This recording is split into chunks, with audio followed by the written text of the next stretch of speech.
This incident took place in a village around the year 1980. It happened to a young man, Abdul Karim. At that time, he was about 25 to 26 years old and had recently gotten married, beginning a new chapter of his life. There are many strange events in the world, especially supernatural ones. Some incidents begin suddenly and end just as abruptly. People get frightened, fall ill, and then gradually recover. But there are some events that slowly push a person toward darkness and destruction. This incident is one of those. The village was very quiet and isolated, surrounded by open fields and vast farmlands. A main dirt road passed through the village, connecting it to another distant village. On one side of that road stood Abdul Karim's house. After their marriages, Abdul Karim's father settled his two sons separately. About half a kilometer away from the main household, in a relatively secluded area, he built separate homes for them. The land chosen for Abdul Karim's house was previously covered with dense bushes and was quite low-lying. Before building the house, the area was cleared. However, because the land was low, there was a risk of waterlogging during floods. To solve this problem, Abdul Karim had a large pond excavated. The soil from that pond was used to raise the level of his homestead, ensuring that the house would not be submerged during the rainy season. Gradually, the pond became an important place in the village. Abdul Karim, his wife, and many nearby villagers would come there to bathe.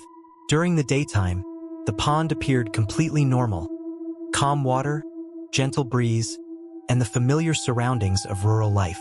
Now let's come to the main point. After giving all that description, Karim Chacha was actually a very strong man. Fear was something he simply did not have. Whether it was jinn, ghosts, or even humans, he was not afraid of anything. In fact, the concept of fear didn't exist in him at all. He was also a fairly skilled wrestler.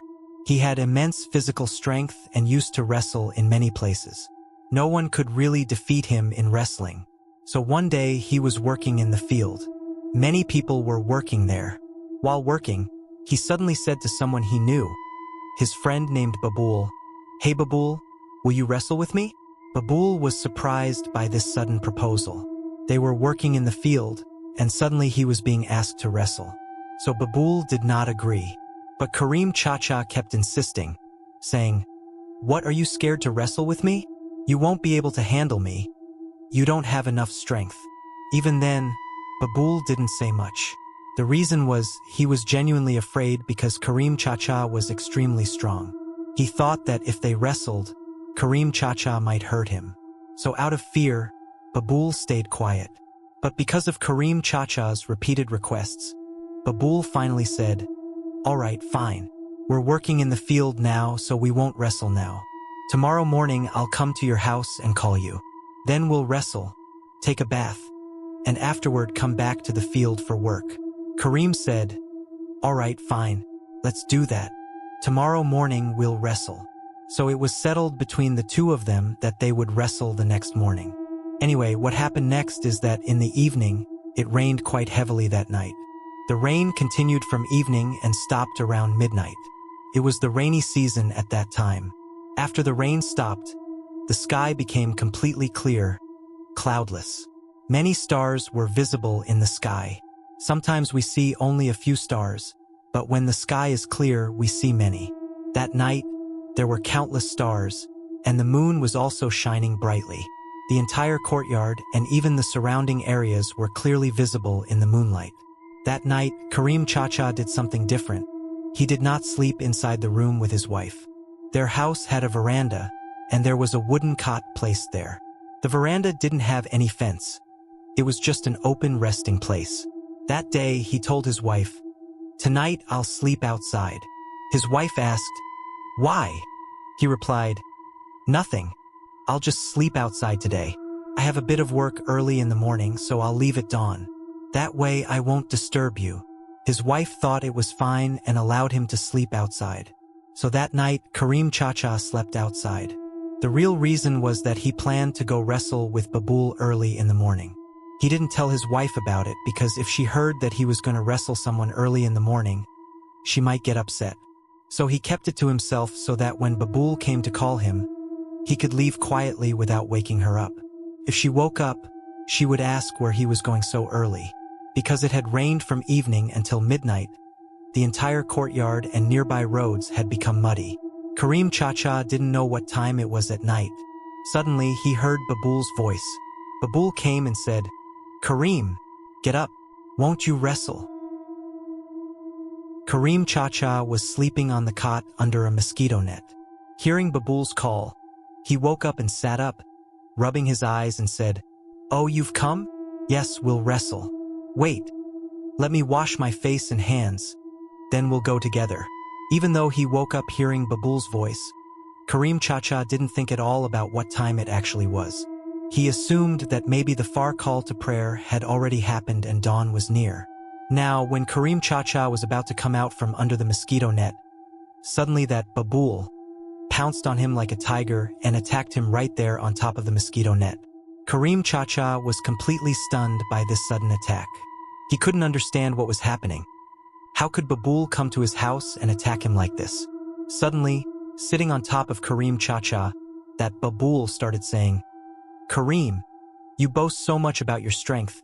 You take so much pride in your power. Today I will see who wins and who loses." Even then, Karim Chacha did not realize what kind of danger he was about to face. He was thinking, how dare Babul come into his house, jump onto his bed like a tiger, and threaten him like this? He thought, let's see today whether Babul is stronger or I am stronger. As soon as he grabbed Babul from below to throw him off, Karim Chacha became terrified. He felt something strange. Babul's body was covered with a lot of hair, thick and long, like a wild creature, and the body was unnaturally strong.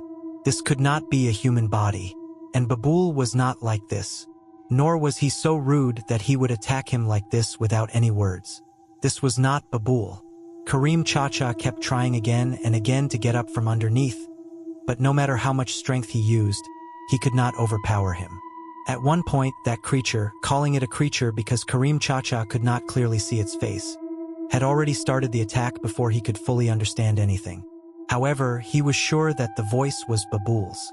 That creature grabbed Karim Chacha and threw him from the cot down into the courtyard.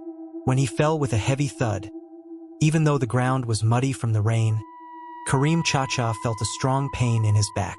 Then a fierce struggle began. Karim Chacha tried his best, but he could not match its strength. As his energy slowly started to drain, the creature said to him, "Karim, today I will drown you in the water. Today all your strength will end. Let's see who saves you today." Saying this, it grabbed Karim Chacha by the legs and started dragging him toward the pond. As mentioned earlier, the pond was right beside the courtyard, and the house had been raised using the soil from that pond. Slowly, it kept dragging him toward the pond. Despite using all his strength, Karim Chacha could not stop himself. He was being pulled closer and closer to the water. Meanwhile, despite all this chaos, the loud thudding sounds of the struggle in the courtyard, his wife did not wake up. As he was being dragged closer to the pond, Karim Chacha realized he was almost at the edge. He could see the water right in front of him. Suddenly, from a distance, a sound came. It was someone passing by that side.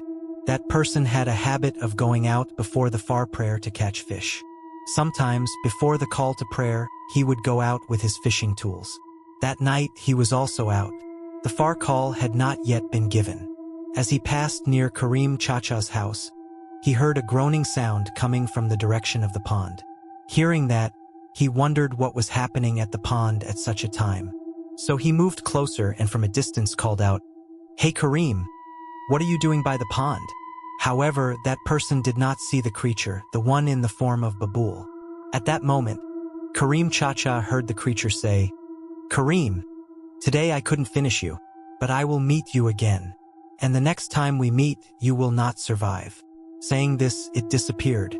From the other side, a person came closer to Karim Chacha and saw that his entire body was covered in mud. He was almost unrecognizable. The courtyard of the house looked as if a pair of oxen had plowed through it, because it had already turned muddy from the rain. He quickly called Karim Chacha's wife. She came out, and together they pulled Karim Chacha up. He was then properly washed and cleaned. When he asked her, "Didn't you sense anything at all?" she replied, I have never slept this deeply in my life. My sleep is usually very light, but I don't know why tonight I slept so heavily. I still don't understand how so much happened, and yet I didn't wake up. It was a very strange matter. Anyway, later they contacted Babul. Babul said, "No, I didn't go there in the morning. In fact, I didn't go there at that late hour either. Even though we had planned to wrestle in the morning, why would I go so early? I didn't go at all." Karim Chacha himself had already understood that Babul did not come.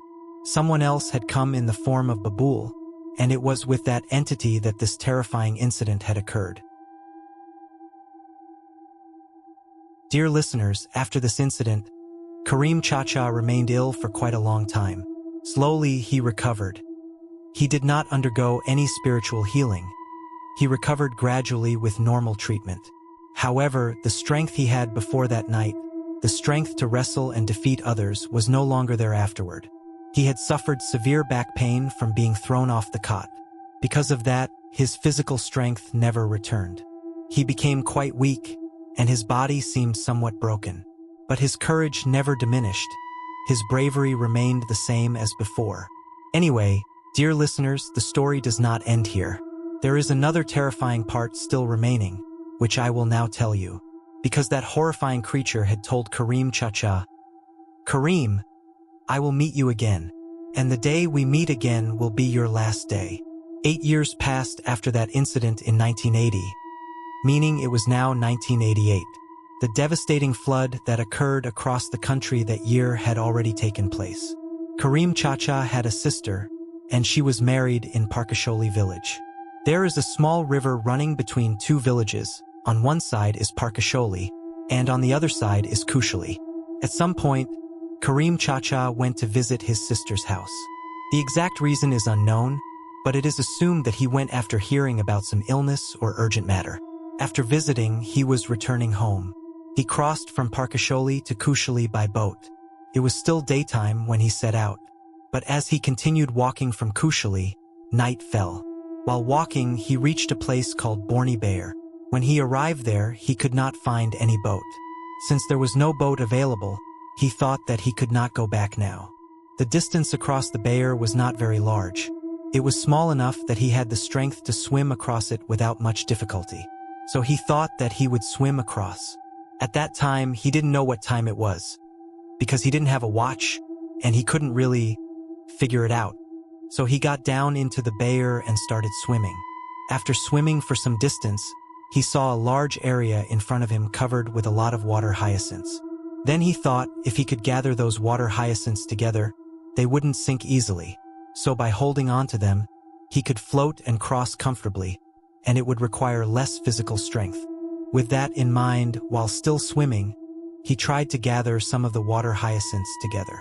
Suddenly, he felt that something solid had come into his hand, and it was floating. He thought it might be a banana tree or something similar floating in the water.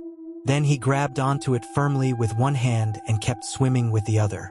In this way, slowly, he managed to reach the other side. After reaching the bank, he started thinking, what exactly was the thing he had been holding on to while swimming? Since he was in the water, he didn't get a chance to see it clearly. At that time, the moonlight was quite clear. He looked carefully and noticed that it looked like something shaped like a human. When he went closer and looked properly, he realized it was a corpse. He had crossed the entire Bayer by clutching onto a corpse among the water hyacinths, holding it with one hand and swimming with the other. Realizing this, he became extremely frightened. Even though he was a brave man, suddenly understanding that he had crossed the water while holding onto a dead body naturally filled him with intense fear. Whether that corpse was a real dead body or something paranormal, he could not be sure, because the corpse didn't speak, nor did it appear again later. If it had, something might have been understood. So it remained unknown what it actually was. Anyway, being very frightened, he quickly started walking towards home. After walking some distance, he saw a person a few hundred feet ahead of him. There was a light in that person's hand. It wasn't clear whether it was a hurricane lamp, a torchlight, or something else, but it seemed like some kind of lantern. Since he had just been terribly frightened, he thought at least he could walk along talking with that person and feel a bit safer. From behind, he started calling out, "Hey brother, "Wait, wait." But the man paid no attention and just kept walking. No matter how fast he tried to walk, the distance between them, those few hundred feet, did not decrease. It remained the same. Meanwhile, he didn't even notice which path he was taking. He just kept following that man because at that moment he needed someone to talk to. Suddenly, he saw that the man was no longer there, and he found himself beside a very old graveyard. He recognized the place. It was a very old graveyard. He quickly crossed the graveyard area. Then he came under a large tree. There were houses on both sides. At that moment, he saw a huge woman standing on top of the tree. Her hair was very long. Hearing this, Karim Chacha remembered the incident from 8 years ago. He became extremely frightened. He no longer had the strength he once had, so fighting was out of the question. He began reciting prayers loudly. Ayatul Kursi, different surahs, whatever came to his mouth, he started reciting. Suddenly, he noticed that the gigantic woman was no longer on top of the tree. At that moment, he thought to himself, well, it's gone. Perhaps it had left because he was reciting prayers. He continued reciting and kept moving forward. As soon as he crossed the tree area, he saw countless dogs and cats surrounding him from all sides. Then he realized these were not ordinary animals. These were evil jinn trying to harm him. He kept reciting prayers. After a while, the dogs and cats suddenly disappeared. He thought, good, they're gone. But as soon as they vanished, he suddenly saw a man standing in front of him. He looked like a completely normal person but unusually tall. While an average man might be around 6 feet, this one was nearly 8 feet tall. A broad, well-built figure stood right before him. The man said, "What, Karim? Do you think I'll let you go so easily? Won't you wrestle?" And with that, he attacked Karim Chacha. As mentioned earlier, after the first incident, Karim Chacha no longer had the strength he once possessed. So he could not fight like before. A struggle broke out, and very easily the entity threw him to the ground and began beating him brutally. At the same time, another event was taking place. Whom Allah protects, he sends help in one way or another, whether through people or otherwise. Not far from where the struggle was happening, there was a dirt road. At that time, a type of light called a Hisak body was used, similar to a hurricane lantern, but much brighter, and when lit it made a sound and illuminated the surroundings. 3 or 4 men were coming in a van with that bright light turned on. The entire area was lit up by it. From a distance, they noticed something strange. It looked like a person rising and falling, as if someone invisible was slamming him to the ground. They quickly stopped the van and rushed over. There, they found a man lying on the ground. He was still conscious, but foam was coming out of his mouth, and he was severely injured. One of them recognized Karim Chacha. They quickly lifted him into the van and took him away. There is one important detail here. When the men in the van were approaching, the evil jinn realized that people had arrived.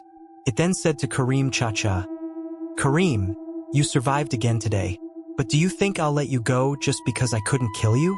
I'll leave you in such a condition that you will never be normal again." Saying this, it disappeared. Dear listeners, that is exactly what happened. Karim Chacha never returned to a normal life. Gradually, he became hunched over, walking bent like the posture of ruku in prayer. He became seriously ill. Many forms of treatment were tried. Spiritual healing, doctors, even renowned physicians, but nothing could cure him. Karim Chacha's wife is still alive. Karim Chacha passed away in 2017, whether due to old age or this illness. However, one mystery remains. Where did this jinn come from? Why did it target Karim Chacha? What was the reason behind all this? Karim Chacha never found the answers. But his family, his wife, and the people around them believed that near the land where Karim Chacha had challenged Babul to wrestle, there was a large palm tree. Many used to say that something terrifying lived in that tree. It is believed that the unknown entity might have taken Babul's form.